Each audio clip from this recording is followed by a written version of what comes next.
dia, pessoal. Eu sou o Caio Galfá, para quem não me conhece.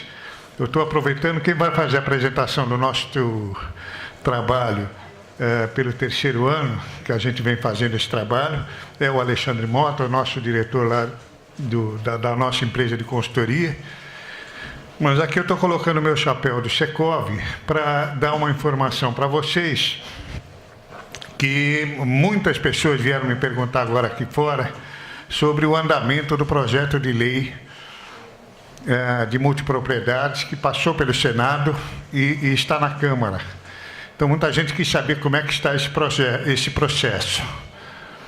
Estivemos na semana passada em Brasília, em uma audiência pública na Comissão de Turismo da Câmara dos Deputados, comandada pelo deputado federal Herculano Passos, que tem como bandeira o turismo. Ele preside a Frente Parlamentar Mista para a Defesa do Turismo, mista porque é das duas casas. Esse projeto já passou pelo Senado Federal, foi julgado pela CCJ do Senado e foi aprovado em caráter terminativo, ou seja, nem precisou passar pelo plenário do Senado. E está na Câmara, onde já passou, está passando pela Comissão de Turismo, deve passar com relativa facilidade, porque a nossa apresentação lá, estivemos representando várias entidades importantes, inclusive o próprio Ministério do Turismo teve representação e apoiou o projeto. Esteve o Secov de São Paulo com o seu presidente, Flávio Amari. Eu fui representando o Felipe, a Adite. Teve uma representação da ABR, Associação Brasileira de Resorts, que também é muito eficiente. Infelizmente, não tivemos representação dos operadores hoteleiros, até porque as pessoas convidadas pelo FOB não podiam comparecer. Mas não faltou. Na verdade, foi muito bem. Agora temos que passar pela Comissão de Seguridade Social e Família. É uma surpresa, não entendi por quê, mas eles pediram uma audiência pública. Depois pela Comissão de Finanças e, finalmente, pela Comissão de Constituição e Justiça, o que deve levar à aprovação desse projeto para o ano que vem. Infelizmente, esse ano não vai dar mais tempo, pelas projeções do pessoal lá de Brasília. Enfim, era isso que eu tinha para dizer, e eu convido o Alexandre para fazer a apresentação do nosso trabalho, ele que comandou os nossos consultores na elaboração desse trabalho. Obrigado.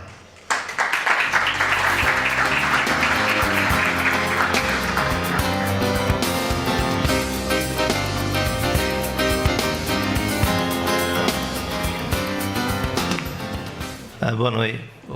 Bom dia.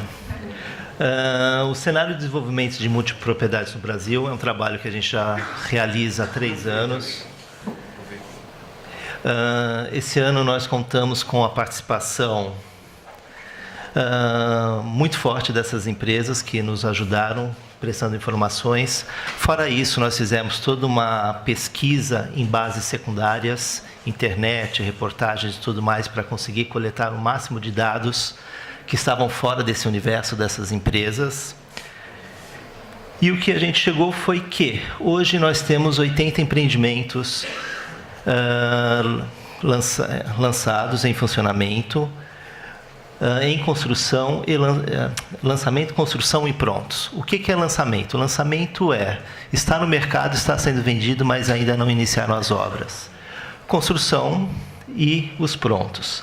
O grande salto que nós tivemos, que foi bem interessante, foram nos empreendimentos prontos. Desse ano para cá, de 2017 para cá, nós tivemos e verificamos a existência de vários empreendimentos que eram flats, a parte hotéis, e que foram adaptados ou aderiram ao sistema de multipropriedade. Então, dentro da venda deles, eles vendem o apartamento inteiro ou estão fracionando.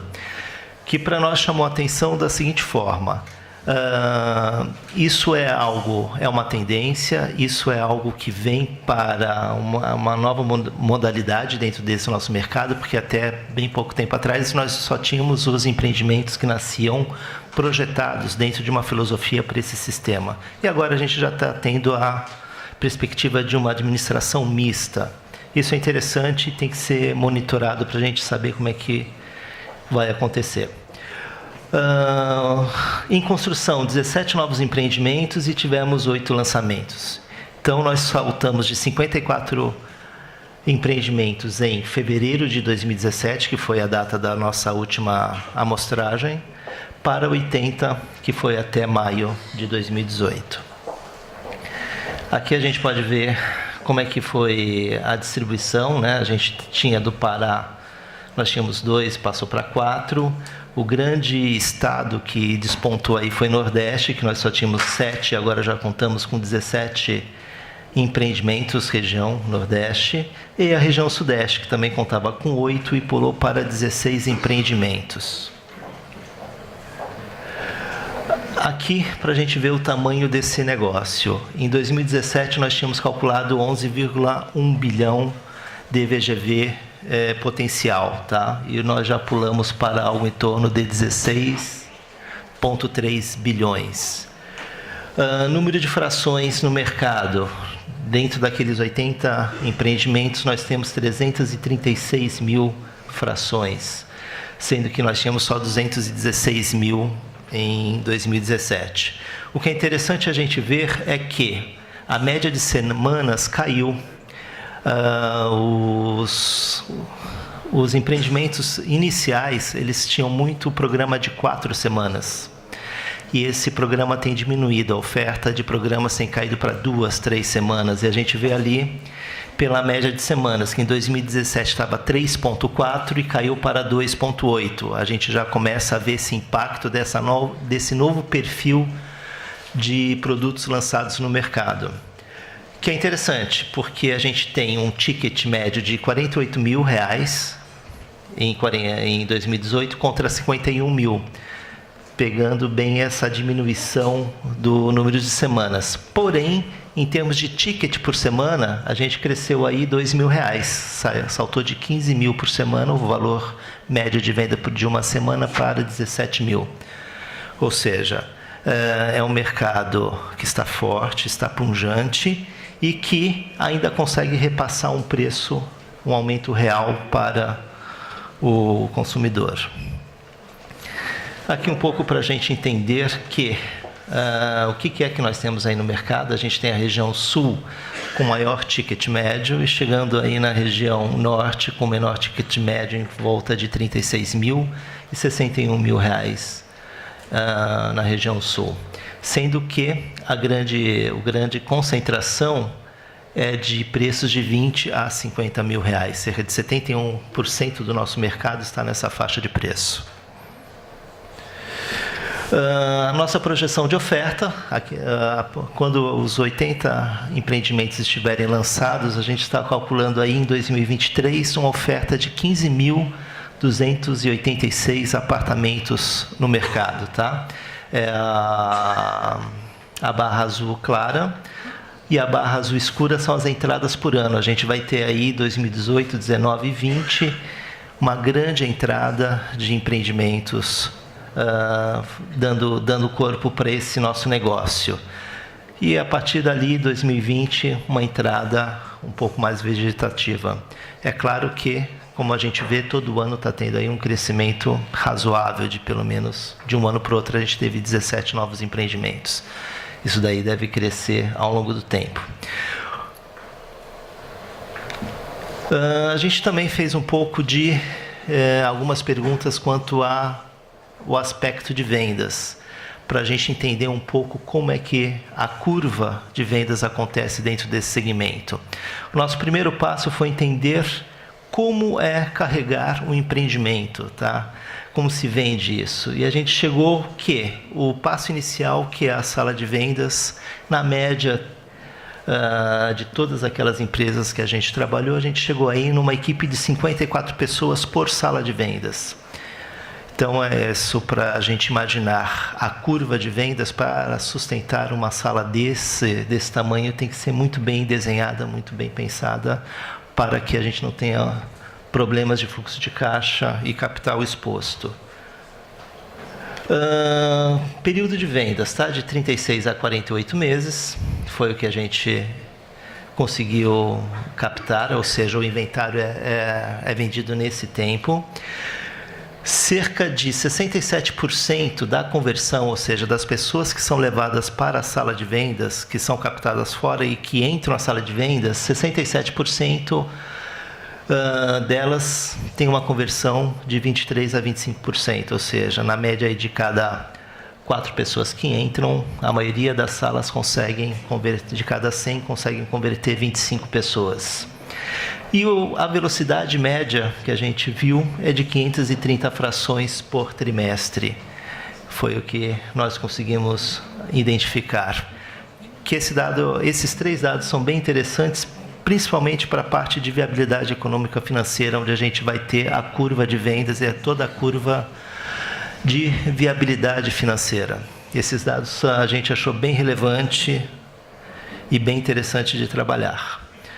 Aqui algumas considerações que a gente fez a partir desses resultados,